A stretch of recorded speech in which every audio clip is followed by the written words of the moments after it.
تو سود خور اللہ تعالیٰ اور اس کے نبی پاک سے جنگ کی حالت میں ہے، اور جو قوم جنگ کی حالت میں ہوگی وہ کبھی فلاح نہیں پا سکتی. پھر اللہ تعالیٰ سے جنگ اور پھر نبی کریم صلی اللہ علیہ وسلم سے جنگ. تو آقا کریم صلی اللہ علیہ وسلم نے دیکھا کہ سود خوروں کی کیا حالت تھی. پھر نبی کریم علیہ الصلوۃ والسلام نے ایک اور قوم کو دیکھا کہ جن کے کپڑے ہیں جسم پر آگے سے پیچھے سے پھٹے ہوئے کپڑے، اور نچلے ہونٹ جو ہے وہ لٹکے ہوئے ہیں اور اوپر والے ہونٹ ناک سے اوپر چڑھے ہوئے ہیں. تو پوچھا ہے جبرائیل علیہ السلام یہ کون لوگ ہیں؟ عرض کیا یا رسول اللہ صلی اللہ علیہ وسلم یہ وہ لوگ ہیں جو زکوٰۃ نہیں دیتے تھے. اور زکوٰۃ نہ دینے والوں کا حال اللہ تعالیٰ نے سورۃ التوبہ کی آیت نمبر 35 میں فرمایا ہے، یوم یحمى علیہ فی نار جہنم فتقوی بہا جباہہم وجنوبہم وظہورہم. اللہ تعالیٰ فرماتے ہیں کہ جنہوں نے زکوٰۃ نہیں نکالی وہ قیامت کے زکوٰۃ کے مال کو آگ میں تپایا جائے گا اور اس کے پترے بنائے جائیں گے، اور پھر کیا ہوگا؟ فتقوی بہا جباہہم، پھر اللہ تعالیٰ ان کی پیشانیاں داغے گا. پھر وہ جنوبہم، ان کے کروٹیں داغی جائیں گی. وہ ظہورہم، ان کی پیٹھیں داغی جائیں گی.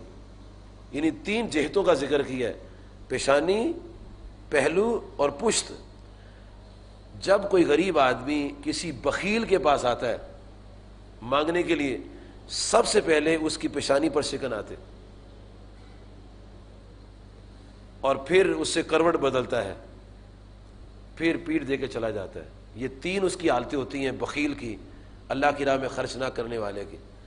جو سخی آدمی ہے وہ آنے سے خوش ہوتا ہے، اور بخیل کے شکن ماتھے پر شکن آتے ہیں. اس لیے پہلے پیشانی کا ذکر ہوا، پھر پہلو کا ذکر ہوا، اور پھر پشتوں کا ذکر ہوا. اور یہ نبی صلی اللہ علیہ وسلم نے اپنی آنکھوں سے ان لوگوں کی حالت دیکھی کہ جو دنیا میں زکوٰۃ نہیں دیتے تھے. پھر نبی کریم علیہ الصلوۃ والسلام نے ایک قوم کو دیکھا کہ جن کو زمین پر لٹایا ہوا ہے اور فرشتے جو ہیں ان کے سروں پر پتھر مار رہے ہیں، اور جب پتھر مارتے ہیں ان کے پتھر مارنے سے ان کے سر ٹوٹ جاتے ہیں، دانت بکھر جاتے ہیں، آنکھیں باہر نکل جاتی ہیں، جی بھیجا نکل جاتا ہے، اور لہو لہان ہے، چیخ و پکار ہے، لیکن موت نہیں آ رہی. اور جب پتھر مارتے ہیں پتھر لڑک کے آگے نکل جاتے ہیں، پتھر کو اٹھاتے ہیں، پتھر پکڑ کے جب لاتے ہیں تو اتنے میں پھر کیا دیکھتے ہیں؟ پھر وہ ٹھیک ہو جاتے ہیں. پھر پتھر ان کے سر پر مارتے ہیں. بار بار یہ عمل ہو رہا ہے، بار بار یہ عمل ہو رہا ہے. تو نبی کریم علیہ الصلوۃ والسلام فرماتے ہیں جبرائیل علیہ السلام یہ کون لوگ ہیں؟ عرض کیا یا رسول اللہ صلی اللہ علیہ وسلم یہ بے نماز لوگ ہیں. یعنی آپ نے بے نمازی کا حشر دیکھا ہے.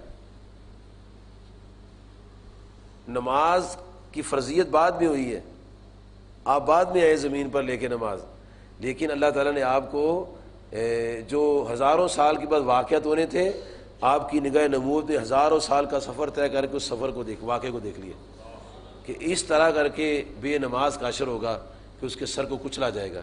کہ نبی صلی اللہ علیہ وسلم نے اس نماز کو معراج کو تحفہ فرمایا، اپنی آنکھوں کی ٹھنڈک فرمایا، اسے دین کا ستون فرمایا. اور نماز کو نبی صلی اللہ علیہ وسلم فرمایا دین میں ایسے مقام حاصل ہے جیسے سر کو جسم کے ساتھ مقام حاصل ہے. اور آپ نے فرمایا کہ لوگوں اپنے بچوں کو جب 7 سال کے ہوں تو پیار سے نماز پڑھاؤ، اور جب 10 سال کے ہوں تو مار کے نماز پڑھاؤ، تاکہ ان کی گھٹی کے اندر نماز کی محبت پیدا ہو جائے. اور پھر نبی صلی اللہ علیہ وسلم نے پڑھنے والوں کو اس کی جو فضائل ہیں وہ بیان فرمائے کہ جب انسان نماز پڑھتا ہے اللہ پاک اس کے ایسے گناہ جھاڑ دیتا ہے جیسے خزاں کے موسم میں درختوں کے پتے جھڑ جاتے ہیں. یا 5 دفعہ کو غسل کرے تو اس کے جسم پر کوئی میل نہیں رہتا، ایسے ہی نماز پڑھنے والے کا کوئی گناہ باقی نہیں رہتا. اور دوسری طرف یہ بھی بتا دیا کہ جو نماز نہیں پڑھتے کل قیامت کے دن ان کا حشر فرعون، حامان، قارون اور ابی بن خلف کے ساتھ ہوگا. فرعون کے ساتھ اس لیے ہوگا کہ وہ حکمران تھا، اور کوئی حکمرانی کی وجہ سے نماز نہ پڑھے تو فرعون کے ساتھ ہوگا. حامان اس کا وزیر تھا، اور اگر کوئی کسی کا ماتحت ہے، ماتحت ہونے کی وجہ سے نماز نہیں پڑھتا اس کا حشر جو حامان کے ساتھ ہوگا. اور اگر کوئی امیر آدمی ہے، دولت مند آدمی ہے، اور دولت کی وجہ سے نماز نہیں پڑھتا اس کا حشر قارون کے ساتھ ہوگا. اور اگر کوئی سماجی کارکن ہے اور کہتا ہے میں سماج کی خدمت کرتا ہوں، اس کا حشر ابی بن خلف کے ساتھ ہوگا. اور جو نمازیں پڑھتے ہیں ان کا حساب و کتاب صدیق اکبر کے ساتھ ہو۔ اور جناب صدیق اکبر رضی اللہ فرماتے ہیں کہ اس کائنات میں کتنی خوبصورت ان کی باتیں تھیں۔ فرماتے ہیں گناہ ایک اندھیرا ہے، توبہ اس کا نور ہے، پل صراط ایک اندھیرا ہے، ایمان اس کا نور ہے، میدان حشر ایک اندھیرا ہے، اعمال صالحہ اس کا نور ہے،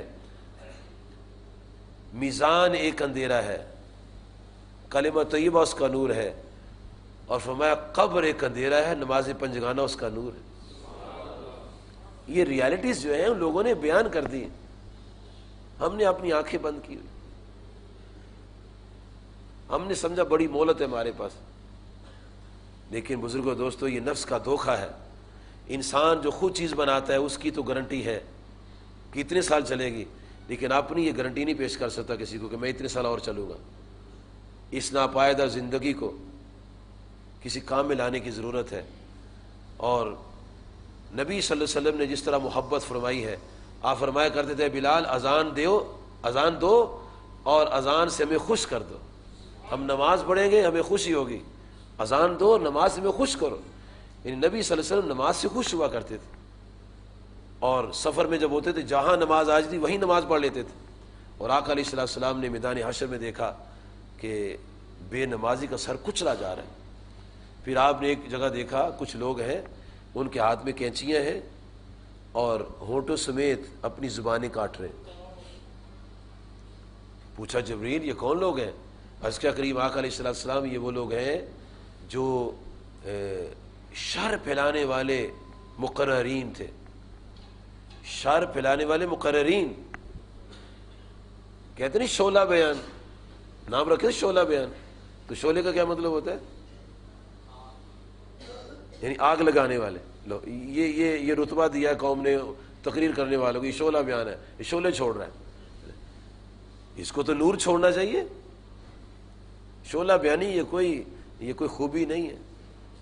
نبی صلی اللہ علیہ وسلم شعلہ بیانی نہیں فرماتے، آپ تو نورانی بیان فرماتے، آپ ایسا بیان فرماتے دل میں اتر چلا جاتا تھا، سننے والے کا قلب منور ہو جاتا، کسی کو آگ نہیں لگتی تھی، ہم آگ لگانے والی باتیں کرتے ہیں۔ فرمایا یہ شعلہ بیان مقررین ہیں، یہ وہ مقررین ہیں جو کہتے کچھ تھے کرتے کچھ تھے، بے عمل مقررین ہیں۔ اور اللہ تبارک و تعالیٰ نے اپنی کتاب میں فرمایا قبر مقتا عند اللہ، اللہ کے نزدیک سخت ناپسند چیز کیا ہے؟ ان تقولوا ما لا تفعلون، کہ تم وہ بات کہو جو تم کرتے نہیں ہو۔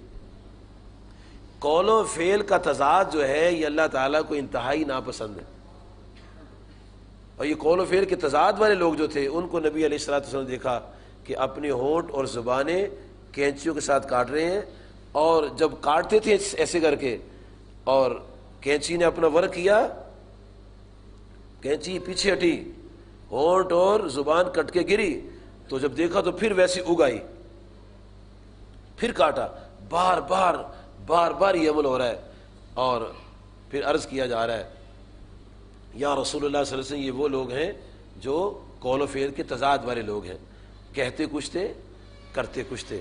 نبی محترم کریم آقا علیہ السلام نے صحابہ کرام کو اپنی عملی زندگی سے ثبوت دیا کہ جو کہو اس کے مطابق عمل کرو۔